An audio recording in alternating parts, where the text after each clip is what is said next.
नमस्कार, NBC 24 media देख रहे हैं आप। मैं हूं आपके साथ अभिषेक। आज हमारे स्टूडियो में दो जन मौजूद हैं। बता दें आपको कि दोनों STET क्वालिफाइड के कैंडिडेट हैं। एक तरफ सविता मैम है, दूसरी तरफ आशीष हैं जो कि STET क्वालिफाइड अभ्यर्थी हैं। लगातार ये लोग सड़कों पर रहते हैं, आंदोलन करते हैं, लेकिन कहीं ना कहीं इन लोगों की बहाली जो है वो नहीं हो रही है। पहले हम सविता मैम से बात करेंगे। मैम, बहुत बहुत स्वागत है हमारे चैनल में आपका।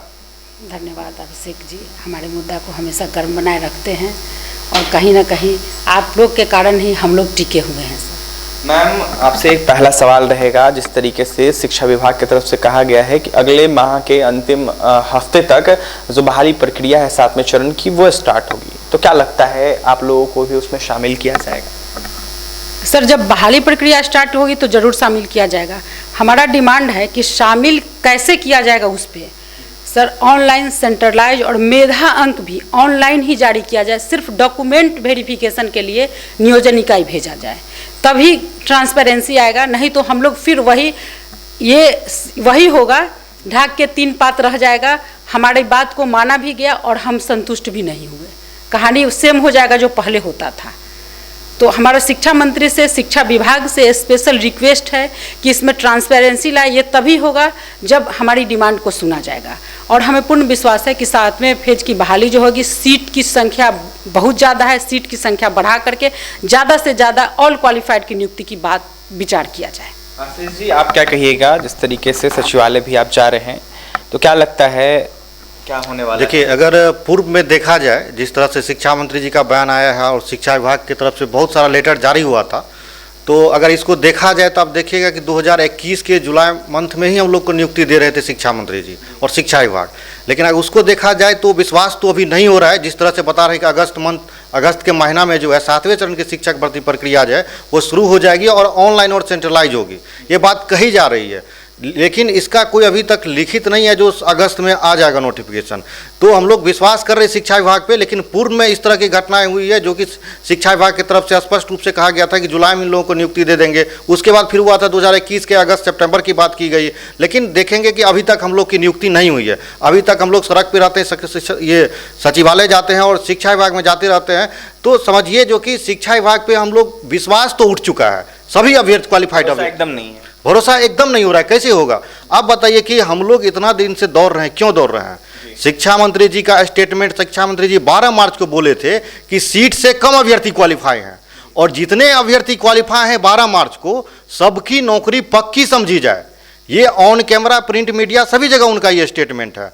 तो स्पष्ट रूप से ये चीज़ कह दिया गया। लेकिन बाद में क्या हुआ, फिर एक बांटा गया, फिर आपस में लड़ाया गया, अभ्यर्थी बटे भी और अभी तक बटे हुए हैं और आपस में ही लड़ाई लड़ रहे हैं। जिनको सरकार से लड़ाई करनी चाहिए, सरकार के पास बात रखनी है, सरकार से हम लोगों को लड़ना है, सरकार से मांग पूरी होगी, तो ये नहीं करके आपस में बांट दिया गया। ये दोनों आपस में ही अभी तक लड़ाई कर रहे हैं। तो हमारा सभी स्टेट 19 अभ्यर्थी से ये कहना है कि आप बटिए नहीं, एक साथ एक मंच पे आइए। सीट सरकार के पास काफ़ी है। अगर सरकार चाहेगी, शिक्षा मंत्री जी चाहेंगे तो सबकी नियुक्ति पक्की हो जाएंगे, सबका नियुक्ति पक्की होगा। लेकिन इसके लिए सभी को एक साथ आना पड़ेगा सर। तो बंटने से काम नहीं चलेगा और शिक्षा मंत्री जी के समक्ष अपनी मांग को मजबूती से तभी रखा जा सकता है जब आपकी संख्या अधिक रहेगी। याद कीजिए वो दिन जब 21 जून को रिजल्ट प्रकाशित हुआ था, 2 खे में बांटा गया था, तो लगातार 1 सप्ताह तक अभ्यर्थी पटना की सड़कों पर थे। उनकी संख्या को काउंट नहीं किया जा सकता है। तो उसके बाद जो है 26 जून को लेटर प्रकाशित किया गया। क्यों प्रकाशित किया गया? हम लोग की संख्या अधिक थी और जिस दिन हम लोग एक साथ एक मंच पे आकर के पटना की धरती पे उतर गए तो जल्द से जल्द नोटिफिकेशन भी आएगा और सबकी नियुक्ति भी पक्की होगी सर। मैम, आपके पास आते हैं। जिस तरीके से देखा जाए तो बिहार के एक DO हैं, उन्होंने एक फरमान जारी किया है और साफ साफ उन्होंने कहा है कि अगर हमारे क्षेत्र के स्कूल में कोई भी शिक्षक हैं, ड्रेस कोड उन्होंने लागू किया है और उन्होंने यह साफ कहा है कि ड्रेस कोड में फॉर्मल ड्रेस ही अलाउ है, अदर ड्रेस अलाउ नहीं है। इस पर क्या सर, अधिकारी का ड्रेस कोड है क्या? अधिकारी हमारे जो बिहार सरकार के अधिकारी है उनका कोई ड्रेस कोड है? शिक्षक का ड्रेस कोड ही अलग होता है। शिक्षक हमेशा सोसाइटी में सम्मानजनक उनका स्थान होता है। तो ये ड्रेस कोड की बात क्या है? कोई कुर्ता पैजामा पहन लिया अपनी सुविधा के अनुसार, तो कोई कारण हो रहा होगा।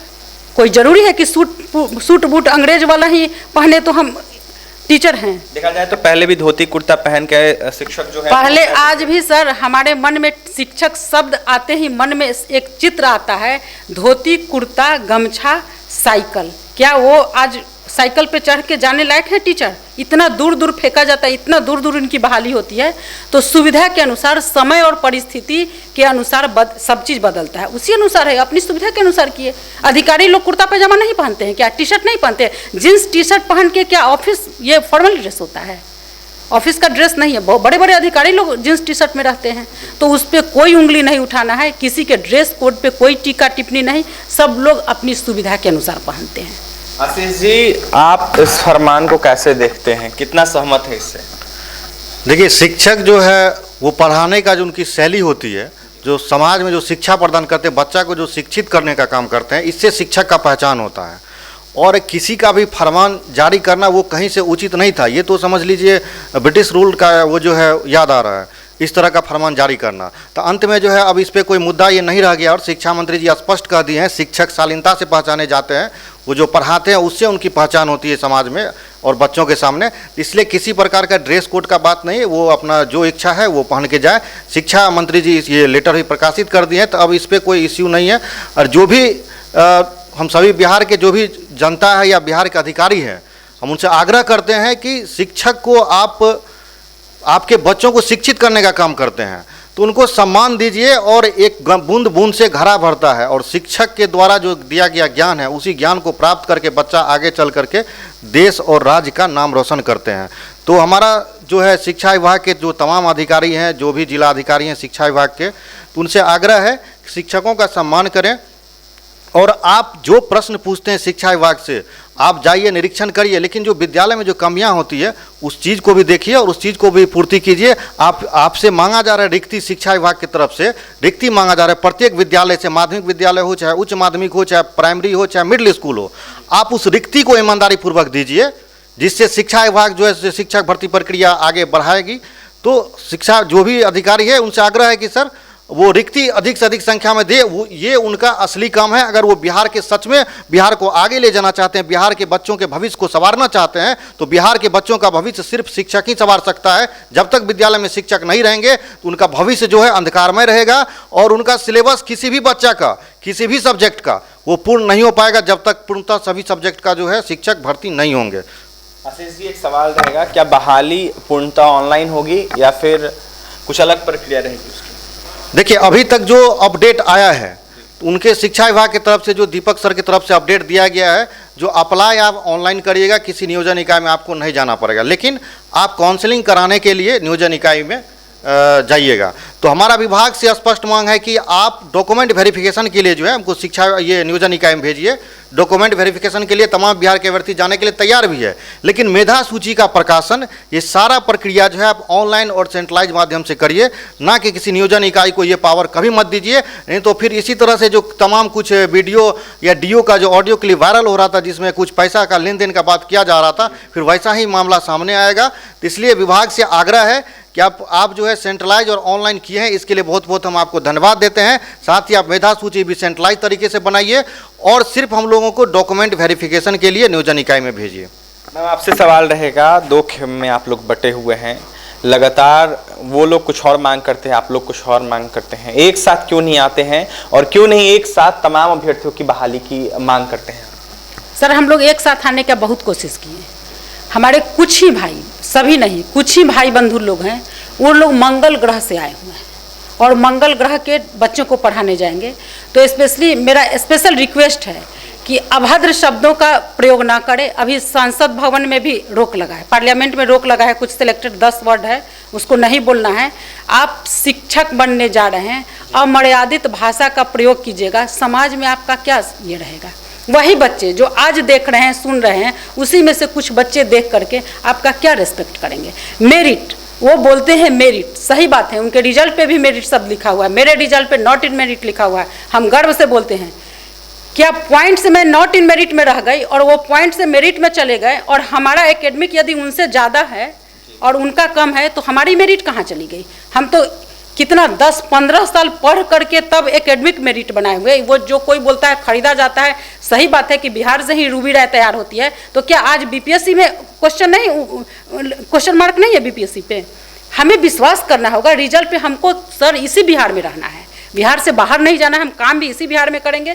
तो हमें बिहार के सिस्टम पे विश्वास करना होगा और हम तब मेरिट और नॉट मेरिट दिखे जाएंगे जब हम स्कूल में उतरेंगे और स्कूल में कौन कितना अच्छा पढ़ाता है, बच्चों को कितना अच्छा तैयार करता है, तब हमारी क्वालिटी की पहचान होगी। सर आशीष जी आप बताइएगा, आप लोग एक साथ क्यों नहीं आना चाहते हैं?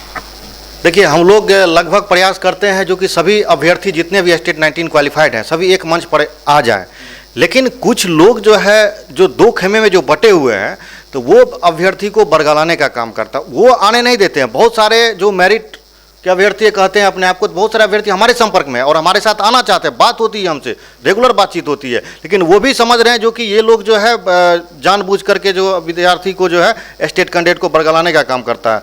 तो हम बस इतना ही कहेंगे स्टेट 19 अभ्यर्थी से, आप शिक्षक बनने जा रहे हैं, आप STT 19 क्वालिफाइड अभ्यर्थी हैं, आप बीएड किए हुए हैं, पोस्ट ग्रेजुएट हैं, जो CS के हमारे भाई हैं वो बीटेक किए हुए हैं, MCA किए हुए हैं। हम उनसे विशेष आग्रह ये है कि आप अपने विवेक का प्रयोग करिए। कोई आपको कह रहा है तो आप उस पर क्यों जा रहे हैं? आप नियमावली पढ़िए, जो सरकार से मांग करिए जो सीट इंक्रीज करे जिससे सभी अभ्यर्थियों की नौकरी सुनिश्चित हो सके, तो इस पे बात करना चाहिए। तो उनके बातों पे नहीं जाइए। वो आपसे जो नौकरी दिलाने के नाम पे एक बार आपसे पैसा लिया गया था, तो कोर्ट में दे दिया डिसीजन, क्या है नहीं है, तो स्पष्ट कर दिया है कि कोर्ट के माध्यम से जो पात्रता परीक्षा है, तब कोर्ट जो आदेश देगा अभिषेक जी, हम NBC 24 के माध्यम से बता रहे हैं कि जो कोर्ट का जो आदेश है तो क्या हम फॉलो नहीं करेंगे, सरकार फॉलो नहीं करेगी, तो कोर्ट का आदेश अंतिम निर्णय होता है। तो इसलिए सभी अभ्यर्थी से आग्रह इस बात को समझ जाइए, कोर्ट का आदेश अंतरिम आदेश है, इससे ऊपर ना हम है ना आप है या सरकार भी नहीं है, तो इसको मानना पड़ेगा। सभी जो है नियुक्ति के पात्र हैं, आगे नियोजन इकाई में जाएंगे, ऑनलाइन सेंट्रलाइज तरीके से फॉर्म फिलअप करेंगे। तो किसी के बात में नहीं आइए, एक साथ आइए, एक मंच पे आइए और एक मांग करिए, नोटिफिकेशन निकलनी चाहिए जल्द से जल्द, अविलंब अगस्त माह में 7वें चरण की जो माध्यमिक उच्च माध्यमिक शिक्षक भर्ती प्रक्रिया है, इसका नोटिफिकेशन आना चाहिए और इसके लिए शिक्षा विभाग पे प्रेशर बनाना है। इसके लिए अगर अगस्त के फर्स्ट वीक में नहीं आता है तो हम सभी जो है सड़क पे उतरेंगे और इस मुद्दा को एकदम जोरदार तरीके से उठाएंगे। अभिषेक जी, मैम आपके पास आते हैं, जिस तरीके से लगातार बिहार सरकार के तमाम जो मंत्री हैं वो दावे कर रहे हैं और कह रहे हैं कि 1.5 लाख से ऊपर जो बहाली प्रक्रिया है 1 साल के अंदर होगी, जिसमें तमाम शिक्षकों की बहाली होगी, तो क्या लगता है सरकार के बातों से आप सहमत हैं? सर हमें विश्वास करना होगा, हम आशावान प्रवृत्ति के लोग हैं, आज तक विश्वास करते करते यहाँ तक पहुँचे हुए हैं। सर स्पेशल डिमांड है, हम लोग की उम्र बढ़ रही है। सरकार 3-4 साल पहले 50 जिनका एज 50 था उन लोगों से फॉर्म फिल कराया, आज उनकी उम्र क्या है, 53 प्लस हो गए वो, तो वो कितना दिन अपनी योगदान कितना दिन देंगे? तो स्पेशल उनसे स्पेशल आग्रह है कि कोई ना कोई नीति नहीं, हमारे आपके पास बहुत सीट खाली है, पूरा स्कूल खाली जर्जर पड़ा हुआ है, आप ज़्यादा से ज़्यादा संख्या में टीचरों की बहाली कीजिए ताकि वो 5 साल 7 साल 10 साल जो लोग करना है, अपना योगदान देना है वो योगदान दे, और उसके बाद आपको जो भर्ती प्रक्रिया अपनाना है जैसे करना है उससे हमको कोई लेना देना नहीं। आपके दांव पेच में नहीं फंसना है हम लोग को, बस मध्यम मार्गी बनिए और दोनों को बहाली का प्रोसेस चाहे जो हो, लेकिन दोनों को जल्द से जल्द बहाल कीजिए। अंतिम में जाने से पहले क्या कहिएगा तमाम अभ्यर्थियों को? क्या कहेंगे, दोनों एक प्लेटफॉर्म पे आए, हमें आपस में नहीं लड़ना है, हमें सरकार से मांग करना है और यही सरकार हमें नौकरी देगी। तो हम पूर्ण विश्वास है मेरी विभाग पे, मंत्री पे कि हमें आज न कल नौकरी देगी, लेकिन जल्द से जल्द दे। आशीष जी आप क्या कहिएगा अंतिम में जाने से पहले? देखिए, हमारा शिक्षा विभाग से ये मांग है कि बहाली प्रक्रिया सिर्फ न्यूज़पेपर में ना हो, धरातल पे भी दिखना चाहिए, क्योंकि न्यूज़पेपर में आप देखेंगे मतलब हमेशा आते रहता है कि इतना लाख शिक्षक की बहाली हो रही, कभी 1,80,000, कभी 1,25,000, तो इस तरह की बातें सामने आती है। बहाली प्रक्रिया जल्द शुरू हो रही है, कभी नीतीश जी के जो माननीय बिहार के मुख्यमंत्री है उनके ट्विटर हैंडल से इस तरह का बात शेयर किया जाता है, तमाम मंत्री जो उसको एकदम ट्वीट करते हैं, रिट्वीट करते हैं। तो हम ये कहते हैं कि आप ट्विटर पे या आप न्यूज़पेपर के माध्यम से सिर्फ वहीं तक बहाली को सीमित ना करें, आप धरातल पे उसको लाइए। 7 चरण का जो नोटिफिकेशन है अविलंब निकालिए, अगस्त के फर्स्ट वीक में निकालिए। ये शिक्षा विभाग से मांग है, शिक्षा मंत्री से मांग है, और हम लोग को काफ़ी उम्मीद है आपसे, काफ़ी आशा करते हैं कि आप ही शिक्षा व्यवस्था को सुधारिएगा, बिहार को पास्ट में भी सुधारें, और आगे भी आपसे उम्मीद है। तो हम आपसे ये उम्मीद करते हैं कि आप 7वें चरण का नोटिफिकेशन जो है अगस्त के फर्स्ट वीक में निकालिएगा। यही सर हमारा अंतिम है। और अंत में स्टेट के जितने भी अभ्यर्थी हैं उनसे बस एक आग्रह है कि आप एक साथ एक मंच पे आइए, एक दूसरे के प्रति बोलना बंद करिए, एक दूसरे पे कमेंट जो करते हैं उस कमेंट को बंद करिए, एक साथ आइए, मिल के लड़िए। सबको नौकरी चाहिए। 80,000 में जो भी कैंडिडेट हैं, सरकार की तरफ के पास जो भी आंकड़ा है, उन सबको सरकार जल्द से जल्द नियुक्त करें। तो आपने सुना हमारे साथ 2 एसटीईटी के क्वालिफाइड अभ्यर्थी थे, एक तरफ सविता मैम थे, दूसरी तरफ आशीष थे। दोनों का यह साफ कहना है कि तमाम अभ्यर्थी एक साथ आए, एक प्लेटफॉर्म पे आए और एक साथ लड़े, तब हमारी बहाली होगी। एक दूसरे में लड़ने से कुछ नहीं होता है, क्योंकि देखा जाए तो लगातार ये लोग सड़कों पे उतरते हैं और लगातार टिप्पा टिप्पणी जो है कुछ अभ्यर्थियों के द्वारा की जाती है एक दूसरे पे। लेकिन कहीं ना कहीं तमाम अभ्यर्थियों का यह साफ कहना रहता है कि बहाली जो है वो हमारी जल्द से जल्द, आशीष ने साफ साफ यह कहा है कि जो बहाली प्रक्रिया है वो जल्द से जल्द करे विभाग, सरकार जल्द से जल्द ध्यान दे। वहीं बता दें आपको कि अगस्त माह के पहले हफ्ते में 7वें चरण की बहाली प्रक्रिया करने की बात कही गई है। लेकिन देखने वाली बात होगी क्या कुछ होता है। फिलहाल तमाम अभ्यर्थियों को लेकर या फिर जिस तरीके से शिक्षा विभाग को लेकर क्या कुछ कहना था सुना है आपने। और भी तमाम खबरों के लिए बन रहे हमारे साथ, हमारे चैनल को सब्सक्राइब करें, पेज को लाइक करें। बहुत बहुत धन्यवाद।